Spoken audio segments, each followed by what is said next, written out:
Today we're going to talk about the principle tell, don't ask.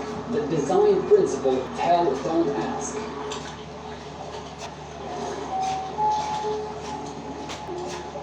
Tell, don't ask is a design principle whose intent is to reduce control coupling.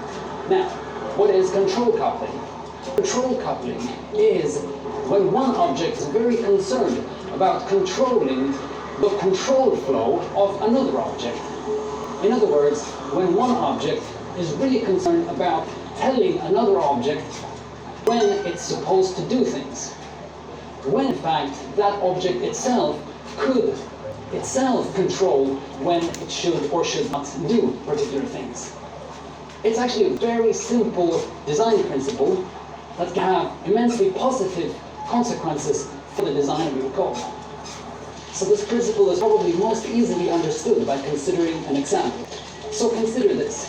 Assume that you have a class called fish, and the fish can do two things. It can eat, and you can also ask whether it is hungry. So the fish class has two instance methods. One is hungry, which returns a bool, and the other method is eat, which is a mutating method that essentially causes the fish to eat. So assume then that the user of fish, the user, say the program that has, or the ocean, or whatever, that has an instance of fish, let's say that that program first calls is hungry, and uses that in an if statement to switch over whether the fish is hungry or not, and then depending on the answer decides whether to feed the fish or not to feed the fish. This is essentially control coupling. The outside, i.e. the user of the fish, is very concerned about the internal state of the fish and uses that information to determine whether or not the fish should be fed. But tell, don't ask says that actually this is reversed. The thing is that the fish knows whether it should be fed or not. So that state should not necessarily lead to the outside. So now if you think about the naming of this principle, the naming is tell, don't ask. So what we're currently doing is that we're asking the fish about its internal state and then making a decision on behalf of the fish. Tell, don't ask essentially says that we should do the opposite. We should simply tell the fish to eat. And then the fish uses its own internal state to determine whether it's hungry or not, and in other words, whether it should be fed or not. And if you think about this, this actually makes a whole lot of sense. So to generalize, consider it like so. Whenever you're asking an object about its internal state and then making a decision on the behalf of the object, you should ask yourself the question whether perhaps the decision you want to make could be determined by the object itself. So in other words, tell, don't ask. Tell the object what to do instead of asking it something and then deciding upon its behalf. And again, the point of this being that we reduce control coupling. There are many other forms of coupling, but I'll talk about those in another more specific video. So be sure to subscribe so you won't miss the next discussion. There's plenty of stuff coming in the program. And now I just got to make sure I'm not crashing on the spot. So see you next time.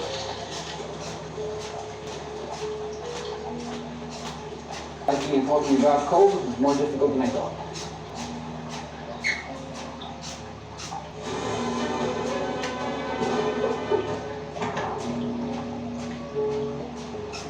Let's talk about the law of the meter.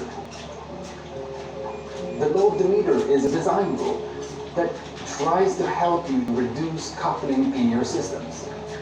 Remember, Object Orientation 101, coupling is bad, cohesion is good. Cohesion is how much certain pieces belong together and how much they make sense. Coupling is how much you're intertwining, coupling two pieces to each other and making them difficult to separate from each other. So again, coupling bad, cohesion good. The law of the meter is a design principle that tries to help you minimize coupling in your systems. So what does the law of the meter say? The law of the meter says that it's okay to talk to A, it's okay to call A dot B, but it's not okay to call A dot B dot C. So what do we mean with all these random letters, right? Assume you're in a method then in the method, it's okay to access something that's near scope, i.e. A. And also, it's okay to access a public member on A. So it's okay to call B on A, right? In the context you're in, it's okay to take A and then call a method on it, B. Or more generally, access something on it, i.e. B. But the law of the meter says that it's okay to go that far, but not further. So you can't take A, call B on it, and then call C on B. The reason for this, again, is to reduce coupling, because what you are doing is that you are coupling to the fact that A has B and that B has C. So you are coupling to the whole chain instead of just coupling to A or just coupling to B. But this is, of course, getting super confusing with all the letters. So let's talk about an actual example. So consider this super silly example. Let's say you have the ocean. So we have a class that is ocean. In the ocean, we have fish. So we have a class that's fish. And in the ocean, we put fish. So in some sense, the ocean is a collection of fish.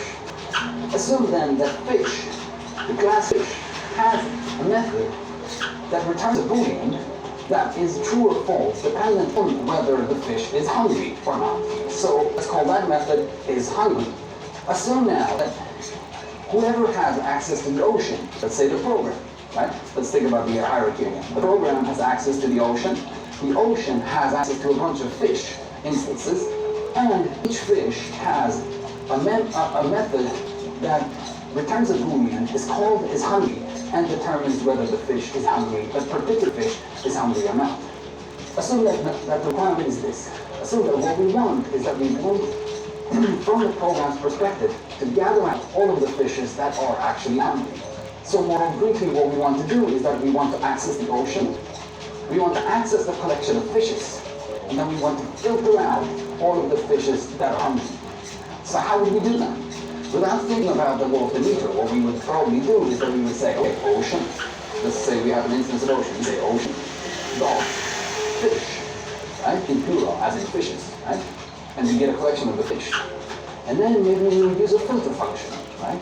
We would run filter on the fish and then give it a function that we use as a filter. This filter would call is hungry on each of the fish. That would, in essence, give us only the fish that are hungry. What's the problem? The problem then is that we are breaking the law of the meter. Or actually, it could be called Demel. I'm not actually sure what the wording is, but who cares? So let's generalize back to letters. The ocean is A. The fish is B. And is hungry is C. So essentially, what we're doing when we're performing this filter is that we're calling C on B on A. But with some nuances because we're doing collections and we're doing filters, etc. And that's it. So the law of the meter says, don't do that. Instead, you should create some kind of facade, some kind of adapter that delegates from B to C. We should create a method in B that does the thing correspondingly to why we want to call C.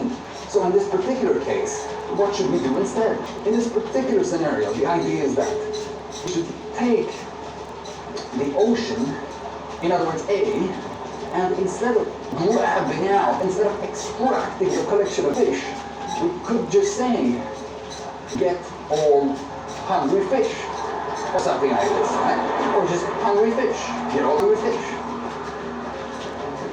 In other words, when we have the ocean, we have one method that we call, and that method itself is responsible for determining which fish are hungry and which fish are not hungry, and then returning those. Right? So instead of being in the program, calling A, and calling B, and then calling C, we're simply calling B on A.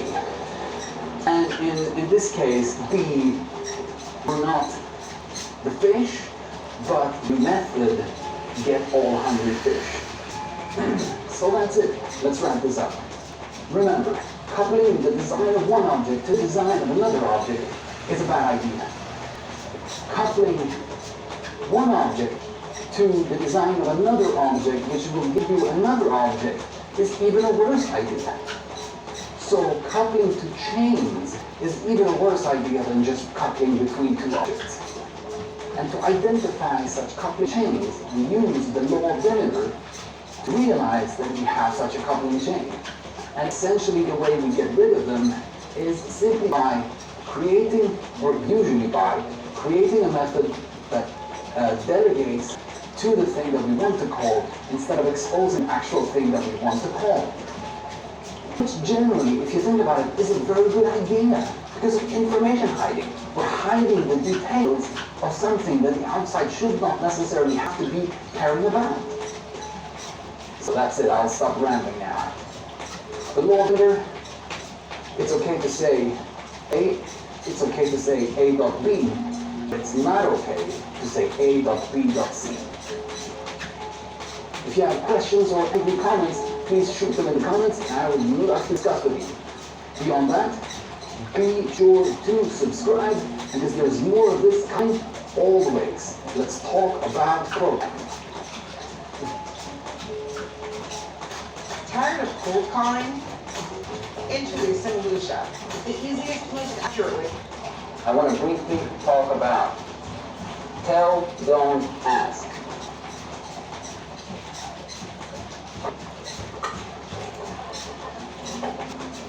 So the design principle says that you should tell and you should not ask. What does it mean? In this context, asking means checking a property of an object or running a method on an object and then somehow using the information that you get back to make some kind of decision. So if you're in a place in your code, you have access to an object, you ask the object something about its internal state, which could be that you check a property of it, or it could be that you run a method and get some kind of value back, or you run a function and get some kind of value back. With that information that you've gotten back, you then use that as a basis to make some kind of decision. So the classic scenario would be that you use it in an if, right? You use it in some kind of switch state. So let me be even more precise. This means you have an object, say you have an animal, and you ask animal dot is hungry, right? You ask the animal whether the animal is hungry, and then you use that information, the rule that you get back, as the information you need to determine whether or not you should feed the animal, for example. So tell or ask essentially says that what we are doing is that we are first asking the object a question and then telling it to do something. But in fact, in many cases, the object in question has enough information about itself to make the decision on sort of its own behalf. So let's be super specific about the scenario. The code is this. We have an animal class.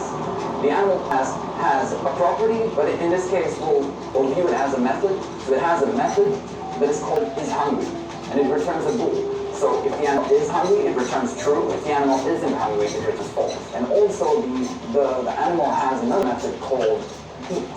So what we want to achieve here is that we only want to feed, we only want to call eat on hungry animals.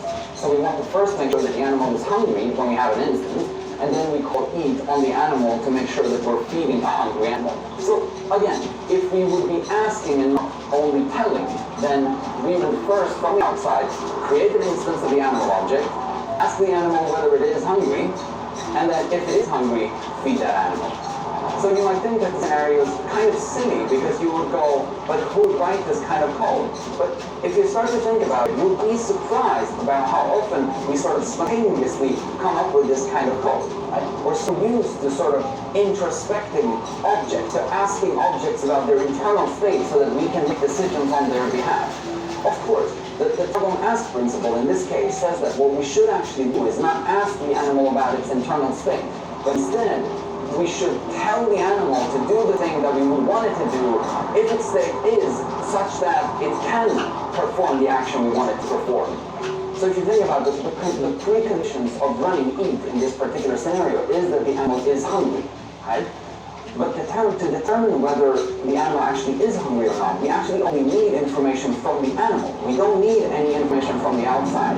So consequently, this is an action that could be performed, or this is a decision that could be determined or taken solely within the animal itself. So consequently, what will the other design look like? A design that corresponds to the tell-don't-ask principle would instead only call eat on the animal instance, and inside the animal would perform the check on itself as to whether it is hungry. Right? This of course assumes that not only is it so that the animal itself can determine whether it can be called, but we also assume that the animal can handle whatever needs to happen in the case that it does not want to perform the action we ask it to perform. So for example, if from the outside we wanted to do something that's completely non-animal related in case of the animal not being able to eat, then the situation is more complex and it's not as obvious that the logic should move into the animal. But in this case, since we have no path for the scenario where the animal doesn't want to eat, we have no other path of execution if the animal doesn't want to eat. The only thing that we want to not happen is that the animal eats, and we don't actually want anything to happen when the animal doesn't want to eat. So in that case, the eat method of the animal can simply silently, quotation marks, fail. Of course, it doesn't silently fail, it just silently doesn't do anything, which in this case adheres to the specification. So to recap, tell-don't-ask essentially says that you should not introspect, you should not ask objects about their internal state in order to make decisions for them. Instead, you should let the objects inspect themselves and determine whether they can or cannot perform the action that you ask them to perform. You can even push this further and say that, because previously we stated that if all of the necessary information resides within the animal, you should make a decision within the animal. But even if you have information outside the animal that you need in the sort of condition where you want to determine whether the thing that you want to can be right or not, even in that case, you could even still tell and not ask, right? The way you would do that is that you would pass the information that the animal needs to make the decision into the animal. So instead of taking information out of the animal, you pass information into the animal, right? The benefit is not necessarily as obvious here, so we have to dig into more details in order to determine whether there's a win here or not. But in the trivial scenario, I would say that this is almost always a win. If you think about coupling, for example, if we ask and not tell, the user of the animal needs to know about the property of the animal or the function we call to get value, i.e. whether the animal is hungry or not. It needs to be coupled to that method, but it also couples to the eat method. Right? But in the scenario where we're telling only, not asking, then we're not coupling we're only coupling to one method, we're only coupling to the eat method. So in terms of coupling is lower in the telling scenario in this case. So that's it for tell-don't-ask. This is one of these interesting design principles where it's not always obvious that there's a win in telling instead of asking. So if you have examples of such scenarios, it would be fantastic if you could shoot them out in the comments and we could discuss them. I hope this has been helpful. If you like this video, I'd appreciate it if you hit the like button. And if you want to see more of these code videos, be sure to subscribe. I'll see you next time.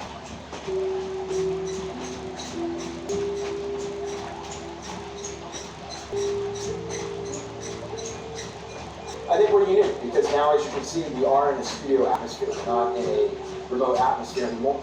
I'm going to talk shortly about the concept of premature abstraction, arguing that we should be a bit more careful before calling someone out for performing premature abstraction. The argument often goes something along the lines of that it's premature because if you're abstracting, that means you have to solve the general problem that might be very difficult, when in fact you don't know that you need to solve the general problem, so instead you should just solve the specific problem. To make the case, I would like to tell you a short story of a system I was involved in many years ago. I thought about this system time and time again afterwards, and I've sort of come to the following conclusion. So let me tell you what the system was. Or honestly, a tiny portion of the system. So the thing I was tasked to develop was a grid that displayed a number of images. Now, that's fairly trivial, but the problem, or the crux, was that the number of images were arbitrary. And obviously one of the requirements was that the images should not distort. So you couldn't just stretch the images. Now if you could stretch the images, the problem would be more trivial. But if you, of course you can stretch them. You have to scale them proportionally, not stretch them like you can't make them 200% wide and 100% in height. Now, there are, of course, general solutions to this problem, and they're not even that complicated. So the one I went with in the end was an idea where you split, actually after discussing with my father about this, we figured that the easiest way to approach it is probably to split the canvas in half, and then split one of the halves in half, and then split one of the halves in half, and then keep doing this procedure until you have an equal number of halves in comparison to the number of images you need to display. And that does work.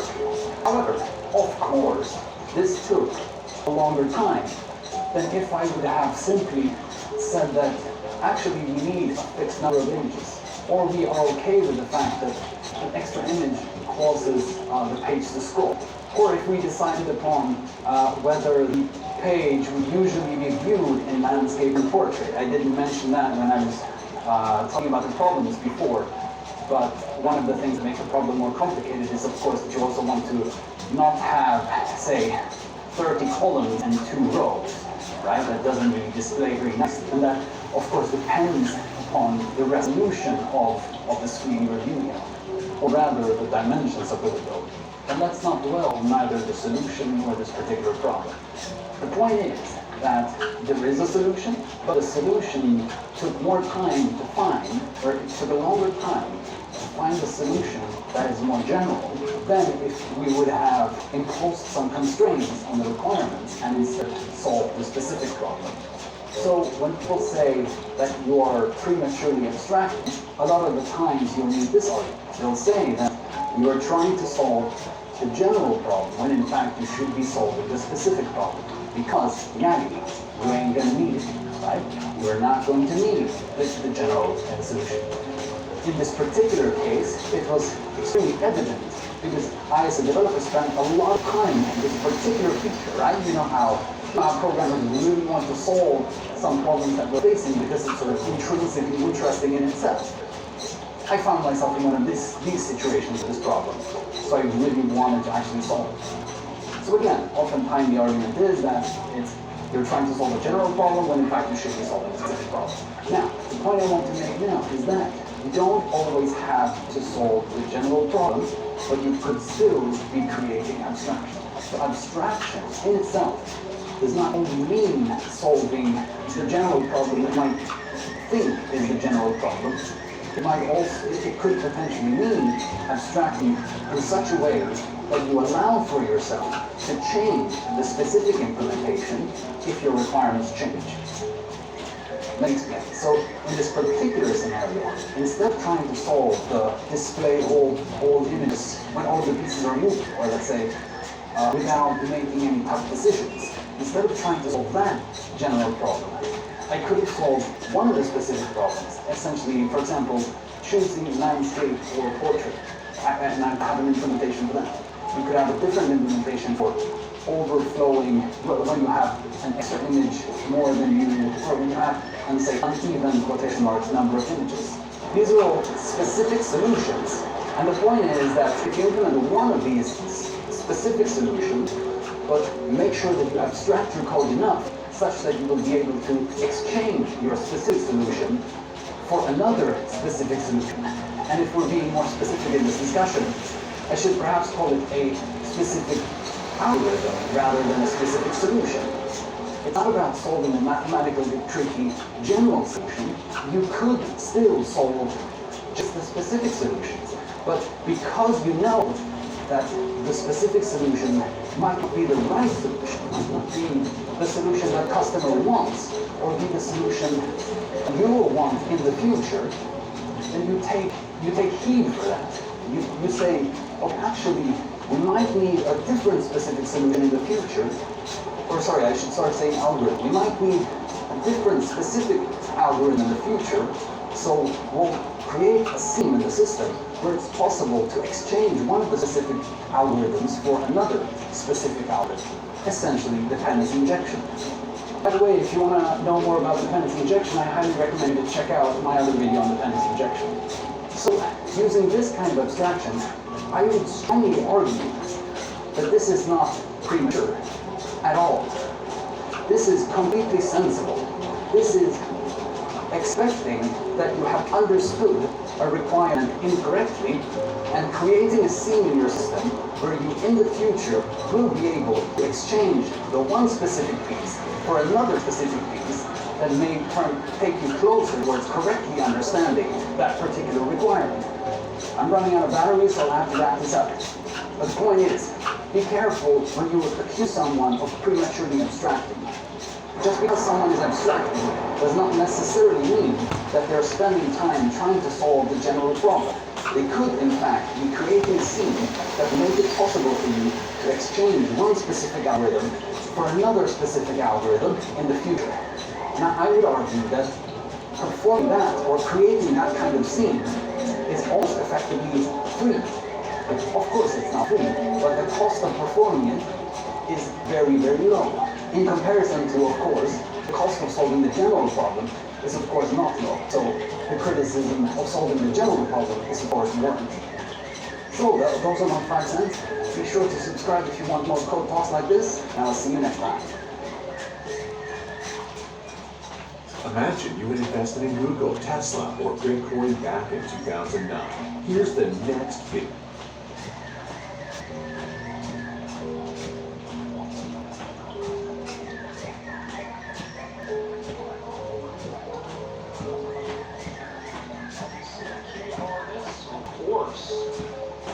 So let's get into it. And what we're going to cover is what is force, what it's doing, and want to so force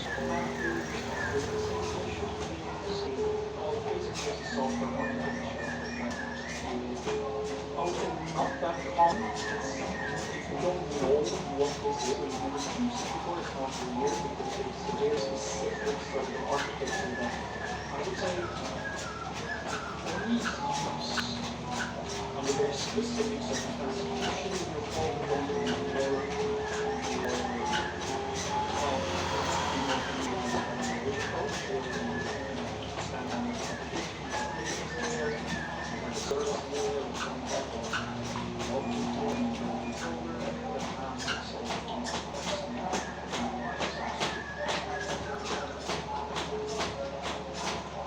Stands for command, query, responsibility, segregation. It basically says separating the rights and the reads, having 2 responsibilities on the right side and the read side. And that's quite a simple concept, but the consequences of this big domains, especially in enterprise systems. So, for example, in Java libraries, you have a void method separated to parameters that only is void or close section for nothing else. Or you have to read method get something, and that block together should only return the state at another side. For example, if you take the coffee order story and you have a coffee service that is split into 2 services, creating 2 objects where previously there was one service on the right side and another on the read side. And this goes to the old system, for example. And now it really is a system for distributed systems. So that concept really makes sense if the concept of SQS makes sense if you apply event sourcing and event architectures together. And CQR is design patterns in ASP.NET Core API. Well, before starting this video, I'm presuming that you guys already have the basic knowledge of what is ASP.NET Core API and how to implement it and what is the framework for both first approach. And if you don't, I have a short video for that, and you might find the link of that video in the description. Because we're going to talk about a little bit advanced concepts, so it is necessary that you guys do have the basic knowledge of FB.net for API. So let's just get started. So before doing a deep dive into the code and implementation of CQRS and mediated event pattern, we're going to understand the concept of CQRS and mediated event patterns. These two event patterns are gaining a lot of popularity these days, especially when developers and stakeholders they're looking for more robust, more scalable, and highly dependable application. These are basic requirements for modern days web application and APIs. So these two design patterns, CQRS and mediator, really help to achieve those requirements. So let's just start with CQRS. First of all, CQRS stands for Command Create Responsibility Segregation. We're all familiar with command and query, right? And if you're not, let's just see what they are. At least we are familiar with CRUD operations. Every API and every web application, 99% of the operations application they're CRUD operations. If you remember an API that you have recently developed as an endpoint that have recently exposed to that API, you will figure out that either they are fetching the data from the database, they're doing the read operation in the database, or they're doing some other thing in the database. They're either creating, updating, and deleting the database. Now, what happens is when application size grows, there are different scalability requirements for the read operations, and there are different ones for the create, update, and read operation. So, according to CQRS, we divide our two operations into two categories. The first one is query, which is the read operation, and the other one is command, which is create, update, and delete operation. So CQRS actually segregates the query from command. By segregation means it actually separates query from command. If you remember the old architecture, we have this query and command operation in one class or one file. Now there's a disadvantage to that. There are different scalability requirements. You cannot apply the scalability strategies on query and command separately for anything. So this is where the key of the CQRS comes in. CQRS separates query from command, and now you can apply different scalability and security strategies for all your queries and command separately. That is enough with the concept of CQRS. There's a lot more into it, but we're going to be implementing that in the code, so let's see exactly how it works. Next pattern I want to talk about is the mediator design. Mediator design pattern is getting a lot of popularity, especially when it comes to building highly detailed models. Now, in order to understand the concept of mediator design pattern, we need to understand the CUDA architecture first of all. We're not familiar with CUDA architecture, right? Which is sometimes referred to as NERD architecture. It has worked for many years, and sometimes it's also called the father of all architecture. So according to the NERD architecture, we divide our whole code into three major layers. So the very first layer is user interface layer, which is normally for front end. And the next thing the next layer we have under the user interface layer is the business software, where all our business logic lies. Like our calculations and doing the modifications of the data. And underneath that we have the data access layer, where we have the strategy of communicating with our data. And underneath that we have our actual database. Now all the communication strategies with the database, they are there in the data access layer. And on top of that, we have business logic layer that communicates with the data access layer in order to fetch any data. And on top of that, we have the user interface layer. Now our end users, they only communicate with user interface layer or the front end. It could be either a mobile app or it could be a web application, or it could also be a Windows application or a desktop application or maybe an API endpoint. Now when user communicates with user interface layer, user interface layer talks to the business logic layer, the business logic layer talks to the data access layer, and the data access layer talks to the database. Now this is a great architecture for a small scale application, and it has worked for many years. But there is a disadvantage. There are several disadvantages to this approach. First of all, this is all enclosed in one shell. It works as a silo. It has been enclosed in a cache, so there's a very less reusability of the module. For example, consider this architecture, consider the application as a rent-a-car business. So these are the people who want to rent a car, and this is the content of our rent-a-car website where rentees can rent a car, they can search for the cars. And then over here, this talks to the business logic layer where we have the payment module, we have order module, we have checkout module, we have login module, and this might be the SQL Server database, and this is the layer where all our data communication strategies lie. But there are several problems to this. First one is the less reusability to this architecture, but there's a bigger problem with that. We're going to see that in a moment. The other problem, the bigger problem that we face is the dependency between modules. Now let's consider that this is a layer architecture, and this is the payment module, this is all module, this is customer's module, this is login module, and then this is the module, just for the sake of example. Now what happens is, when application size is small, communication between modules is pretty straightforward, and it's very easy to maintain. But with the passage of time, when application size grows, and when there are new requirements from the stakeholder, the dependency between modules becomes really messy. For example, we all of a sudden start depending on B.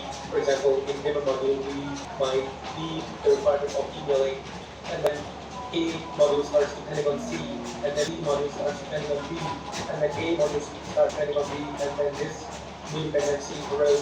So what happens is, this communication or this dependency between modules becomes really messy, and it's almost impossible to manage.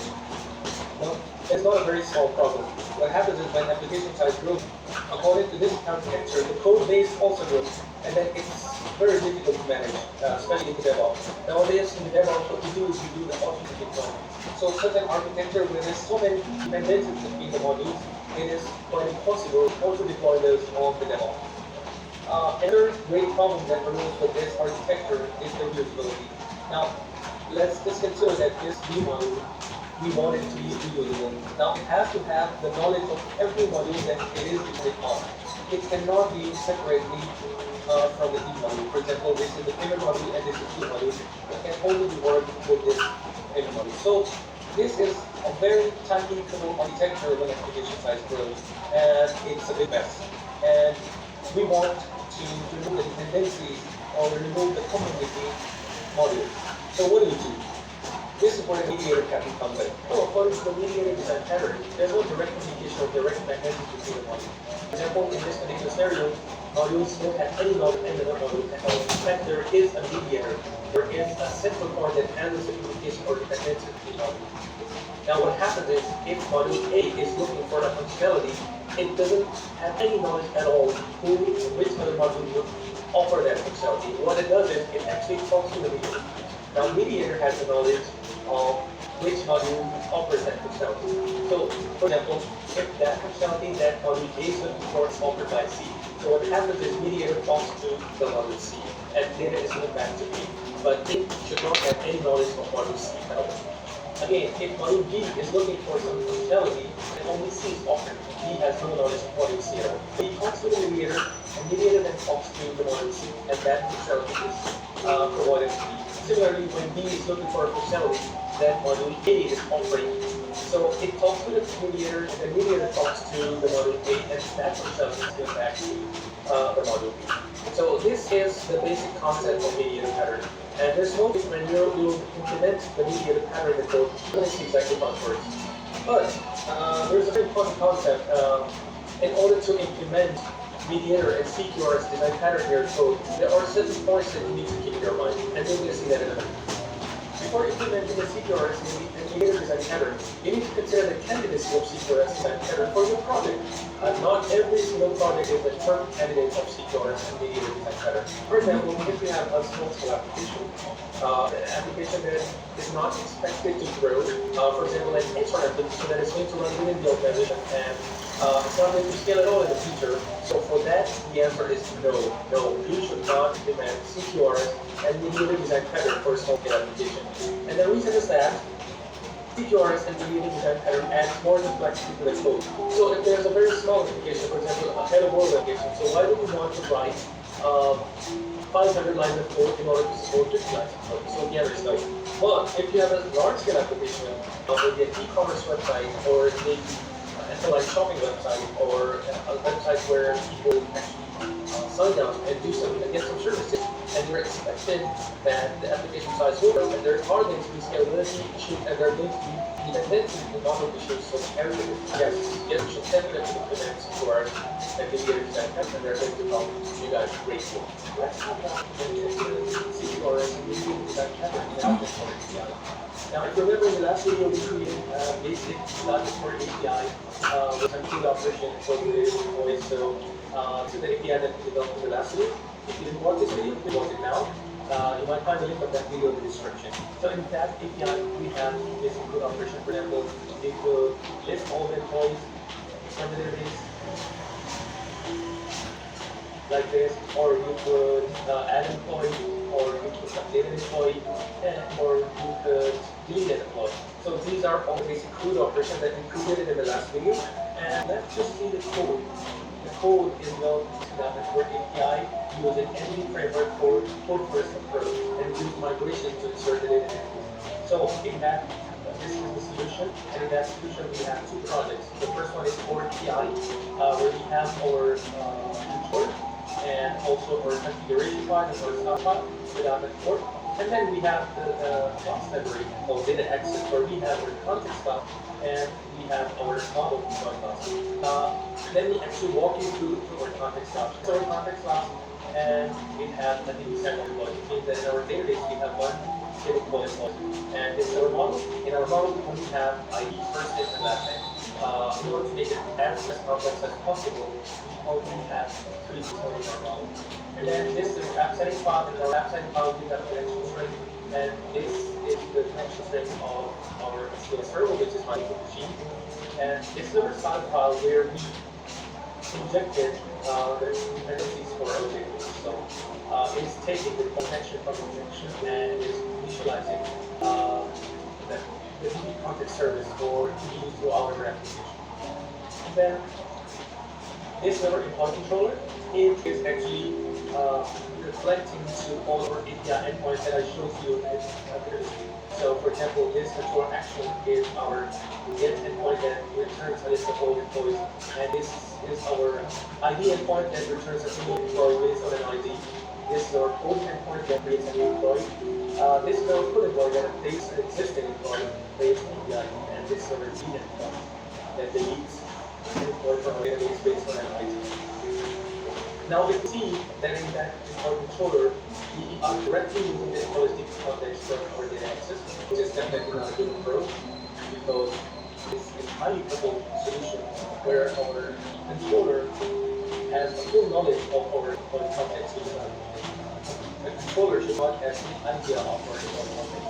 So it is directly communicated with the context. And now we're going to implement the mediator to our how we can eliminate this identity from the controller and shift it all over to our mediator. So the first thing we need to do is that we need to add a new package in our solution, which is the mediator new package. So what we need to do is we need to click on manage the packages and go to browse and then look for mediator. And just to make sure the mediator doesn't have an O for R, so it's mediator is the Microsoft term. Let's just look for it. And this is the package that we want to install, and also this one, because we also need to add this dependency in our startup class. So first of all, we need to add this mediator parent. This is added, and we need to add this mediator dependency extension in our project. Great. The next thing we want to do is we want to add the dependency of this mediator into our startup class. As you know that this computer services method is the method for the startup class where we define all the dependencies for our application that are going to be to our application. So this is how we do it. We call it services.add-mediator. So we don't have it because we didn't include it here. So we need to be using mediator. See, we have it now. Now we have add-mediator. Now, this is where we want to add the assembly of the project where we have our data context. Now, our data context is in our data access project, and we want to access the assembly, and we want to add the assembly of this project into this mediator. So what we can do is we can do IO. Now, so using data access, you can see import data context. Not assembly, because we are looking for assembly, not action class. Now this could be any class. This could be either only context.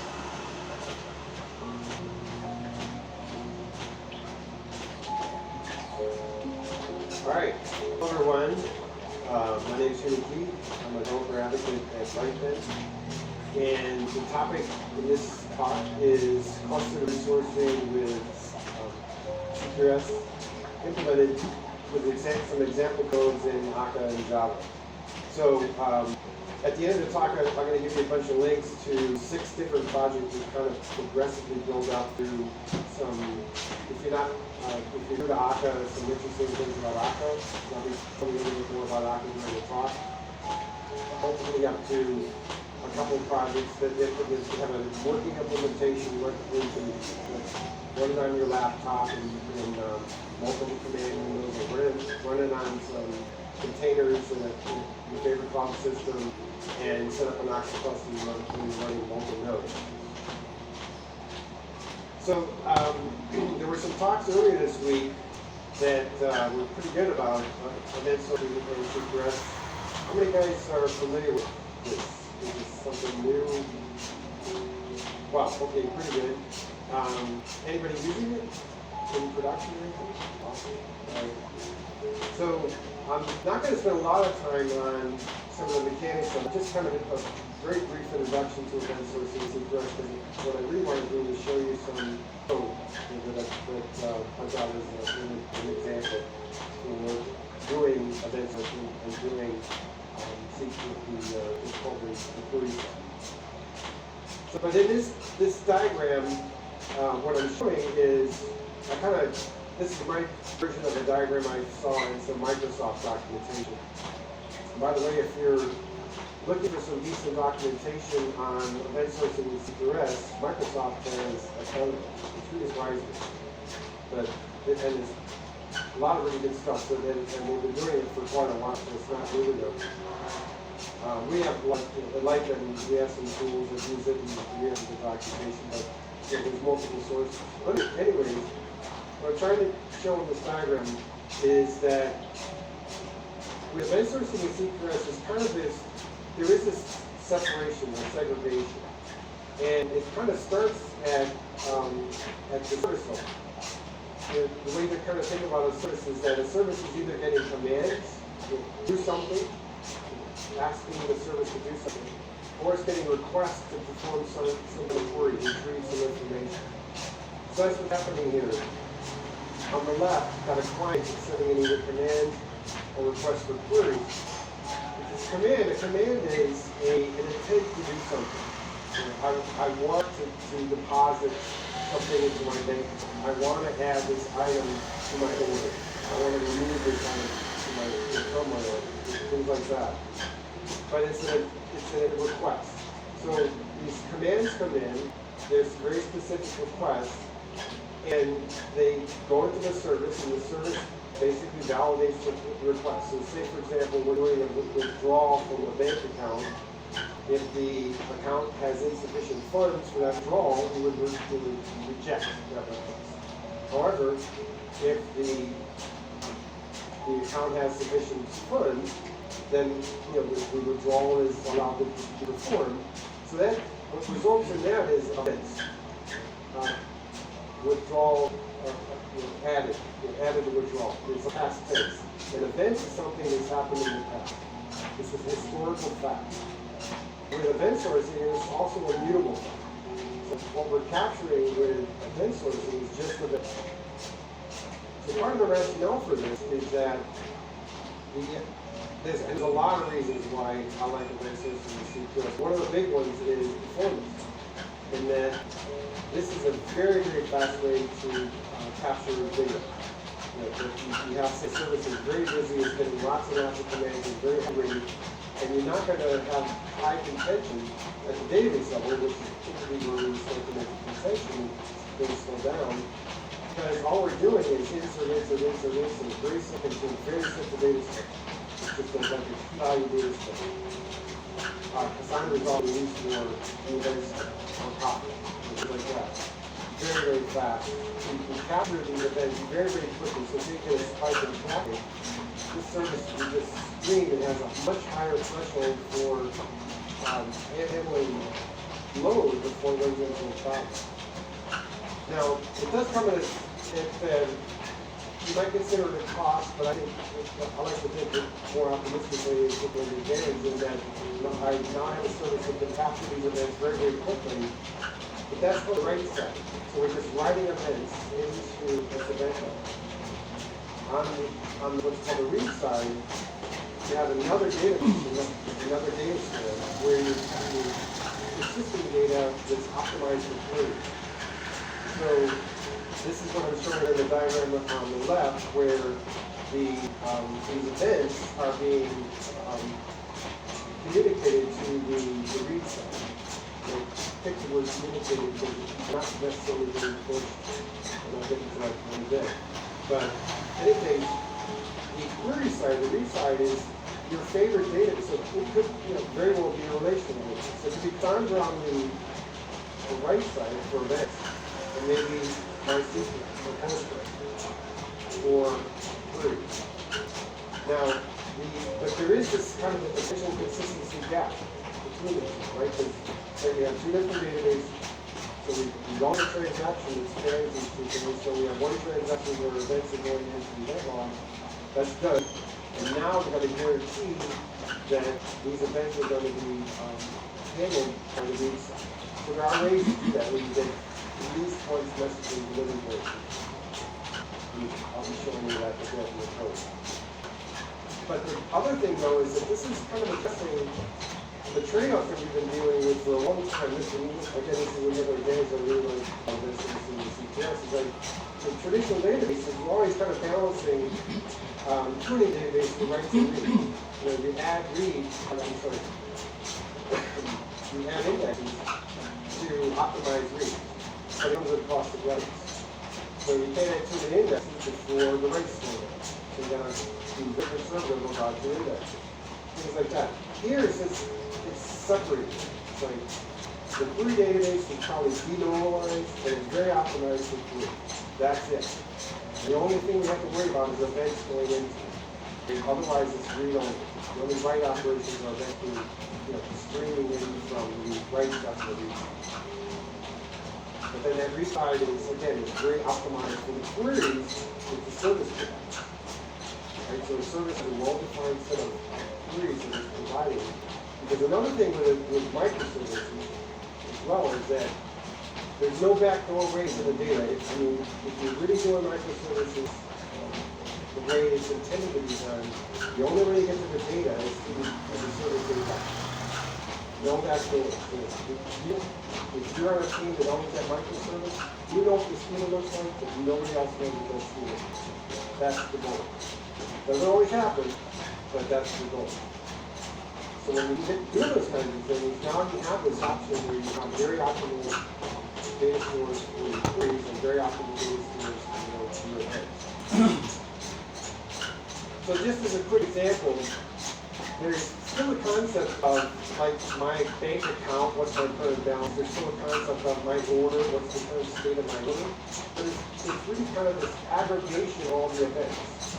So in a bank account, which is fairly simple, it's deposit withdrawal, and then the sum of those things, deposit and withdrawal, is the current balance of that account. So the account is derivable from the aggregation of all the events that occur through that.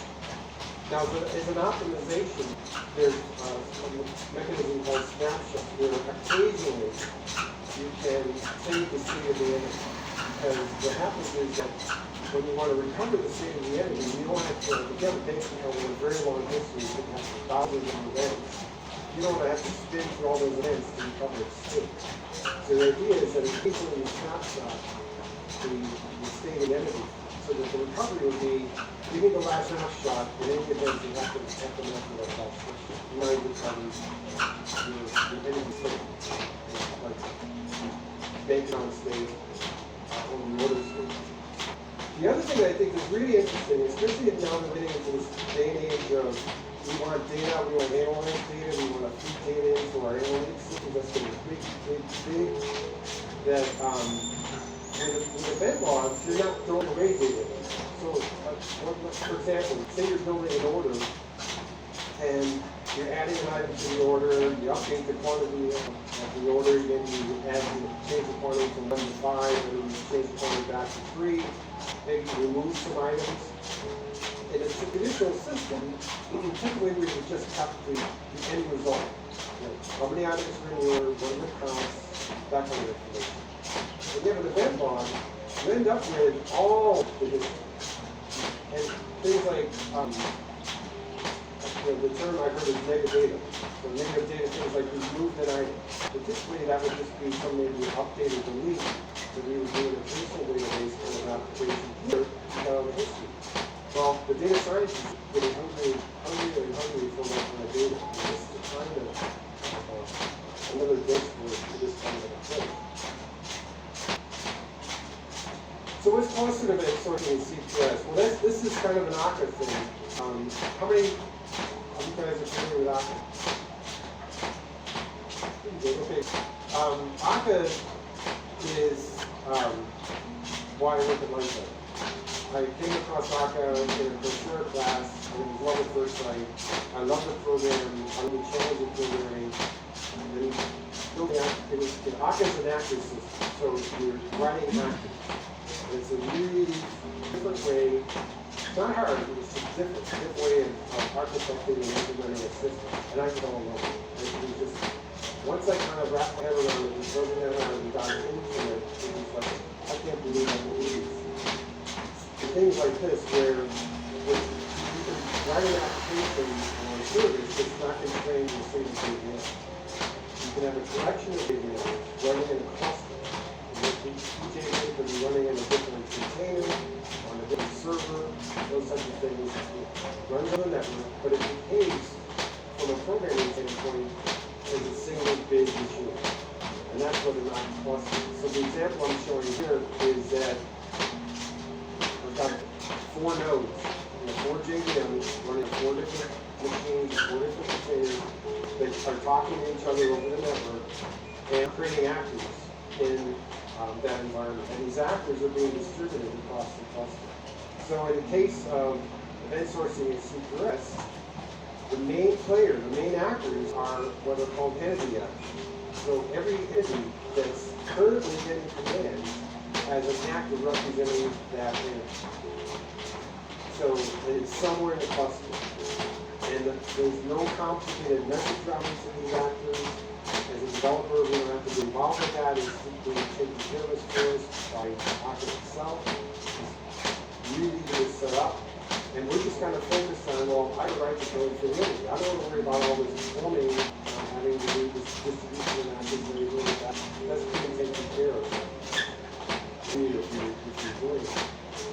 So the idea is that commands are coming in for entities right now, and there's actors representing those entities right now. And then when those actors come to life, let's say they're in memory, they're not holding threads, they typically have a very small memory footprint, usually when somebody's a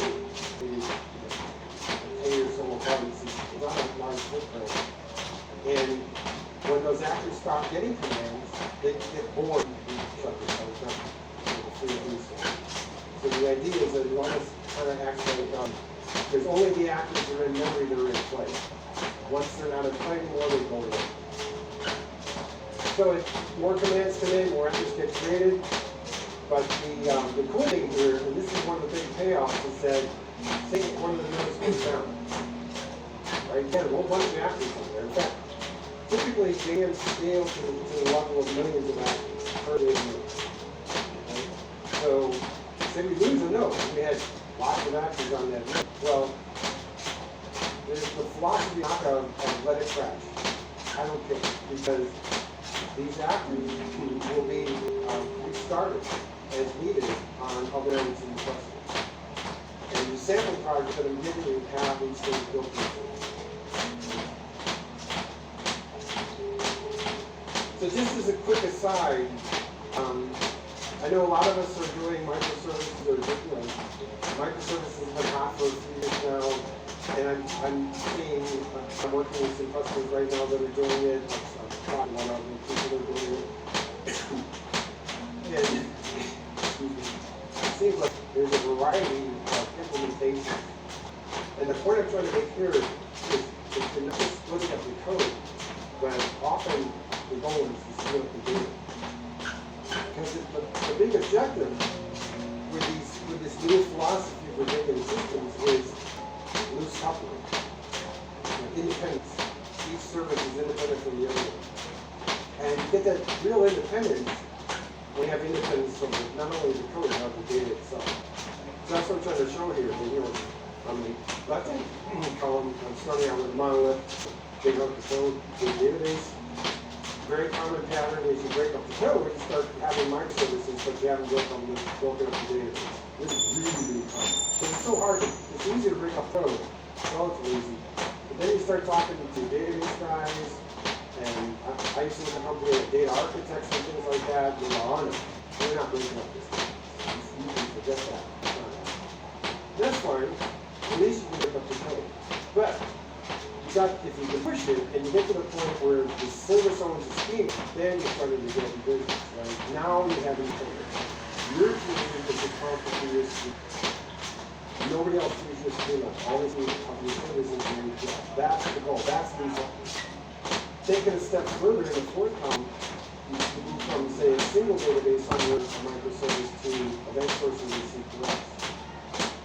And there's a big advantages with that. I'm doing whole talks on it. Other people do whole talks on the advantages of this book. One advantage that I really like is in this last column, the fifth column, where I'm trying to show multiple read-sorry databases. Say, for example, some of these queries are best served from SQL. Another query can be better from Elasticsearch. Like that. This is doable in this kind of approach. I don't know if you've ever tried to synchronize things. Find a database and a secondary database. I have this myself. You get millions and millions and millions of things replicated. If you miss a few, you need a bunch of shows. You have a bug. You have to fix this one of it. This is why I like this kind of architecture. There's a need for at least this message. So what I'm going to leave you with are 6 projects. 6 relatively simple projects that we have. Sorry, I got a cold. I'm not often. That you can download. You can put them on your PC, just to name it file, and then a document in the README, how you can run it. If I would say, on your PC level. I'll show you right now. I'll start. So, just a little bit about actors, and I'll show you some code in a minute. I'm kind of build up, kind of stepping away from just a basic actor to actors that are what I call cluster, where the actors, the one sample project I have has an actor that knows that it has a counterpart nobody knows in the cluster, and it uses that fact so they can send messages to each other plus. So that's what I'm trying to show here in this diagram. Say one cluster where actor is sending message to the fourth cluster. Same thing on the third cluster where actor can send messages. So let me show you.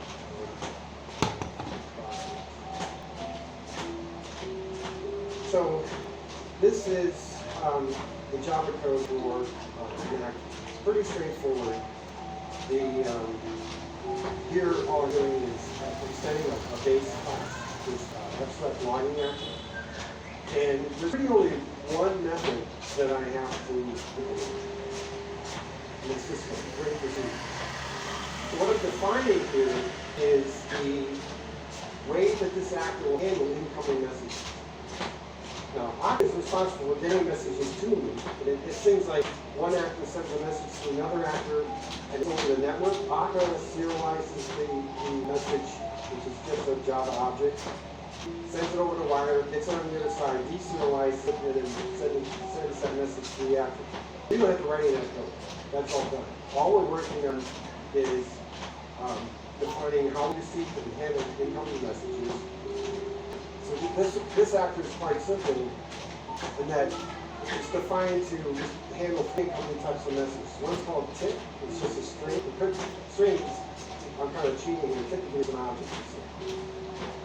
And there's no limitations on the object other than it has to be serialized. Because it has to be serialized over the line. Another message is ping, and another message is pong. The tick is actually, I'm just going to show you real quick here, because I don't have a lot of time, that I'm using a step scheduler. So this actor is scheduled to send itself a message every 10 seconds, basically. So it's going to send itself this tick message every 10 seconds. So it's going to trick itself to do something. So a tick comes in. If the incoming message matches that string, I'm going to invoke this tick method, which is down here. And this is where it gets the cluster where, which isn't complicated. It's basically to say, hey cluster, first tell me what member am I in? Okay, what node am I in? And so it gets back this memory. And then it moves through all the members in the cluster. So it's easy for me or you to say, get what does the cluster look like right now at this moment. So that's what's happening with cluster state out there with members. And I just loop through those. And if the member is not me, not my node, and that member is up, members have state, so I'm checking state. Is that other node up? Because it could not be up. It could be shutting down. It could be starting up. That kind of stuff. And if it's up, then I'm going to call this other method called tick again, which in here, this is where I'm building a path to be able to send a message to another actor. So it's called the action selection, and there's also actor references. And it's very much like the URL. It has a host, a port, and a path. So that's what I'm building here. I'm asking the member for its address in the first part, and I concatenate it to the path to myself. Because this actor is going to talk to an instance of itself on the machine. So in order to talk to it, it knows it's at the same application on the other machine. It just needs to know what that other machine is. So that's why it's kind of concatenated this path with a host and port from the machine. It's just building a string. It takes that string and converts it into what's called a action selection, and then logs it out just for fun. And then this is where you send a message. Active selection.tell. .tell is the method for sending a message. That's it. And in this case, the message is going, again, over the wire to another machine. It could be going to an actor on the same machine. It really depends on where that actor is at. But in this case, it's going to another actor on another machine. So sending out just a simple ping message. Well, that actor on the other machine is this code, right? So a ping is going to come in to this actor. We're going to go to the ping method down here. Ping is real simple. It just logs out who sent me this message. The method sender here returns me the URL, the actor reference of the sender. So